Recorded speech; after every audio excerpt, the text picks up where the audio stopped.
Ahmadu Tijani jagora shugaba na ɗariƙar Tijaniya ya faɗa a cikin littafinsa al-Ifadatul Ahmadiyya shafi na 57 kun san me yace shayi nahani rasulullahi sallallahu alaihi wa alihi wasallama an at-tawajjuh bi asma'il husna annabi tsira da aminci Allah su tabbata a gare shi inji Ahmadu Tijani ya hana ni in fuskanci Allah da sunayen shi kyawawa subhanallah wa amarani yace annabi ya umarce ni bit tawajjuh bi salatil fatih cewa idan zan roki Allah in fuskanci Allah da salatul fatih yanzu abin hankali zai karbe shi yan uwa Allah madaukakin sarki ya ambata maka ayoyi guda 4 a cikin alkur'ani daban-daban da yake nuna cewa yana da kyawawan sunaye da sofi masu kamala balma yace idan za ku roke shi da kyawawan sunayensa annabi sallallahu alaihi wa alihi wasallam ya sanar da mu cewa Allah na da sunaye 101 bi ma'ana a cikin sunayen Allah duk wanda ya kiyaye suna 101 ya san su ya san ma'anar su yayi aiki da abin da suka kumsa annabi ya ce dakhala aljanna annabi ya ce babu wani mutum da damuwa za ta same sa ko wani bakin ciki ya roki Allah da wannan addu'ar da ta kumshi kyawawan sunayensa sai Allah ya yi masa kai Ahmadu Tijani ka ce annabi ya ce kar ka roki Allah da kyawawan sunayensa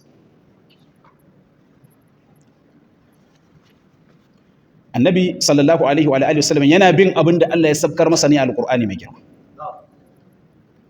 ko ba haka ba sannan kuma yana isar da sakon Allah zuwa ga bayin Allah shine wajibin annabi sallallahu alaihi wasallam kuma annabi ya isar daga baya kai ka ce annabi ya ce kar ka kiri Allah da sunayen shi kyawawa annabi zai warware alqur'ani ne kuma wannan magana da yake cewa fa annabi ya gaya masa fa bayan shudewa annabi ne da shekara sama da 1000 amma abun mamaki ba shi ba da yi annabi ƙarya mabiyansa da suka yarda da wannan magana abun ba zai baka mamaki ba wallahi wannan ƙarya ce annabi ba zai yi foro ba da shirka yayi hani da tauhidi roƙon Allah da kyawawan sunayensa menene tauhidi ne kada ta Allah ne girmama Allah ne annabi ya hana ai haka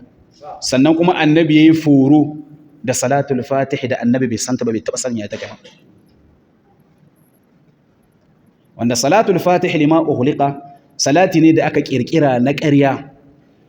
aka kamanta sa da alqur'ani mai girma balma Ahmadu Tijani a cikin Jawahirul Ma'ani ya nuna cewa annabi sallallahu alaihi wa alihi wasallama ya gaya masa baki da baki cewa salatul fatih lima ughliqa tana daidai da wanda ya karanta alqur'ani ya sabke shi so 6000 Umar al-Futi a cikin kitabur Rimah yace in baka yarda ma da cewa salatul fatih ba tana daga cikin maganar Allah ba za ka samu ladan karanta ta ba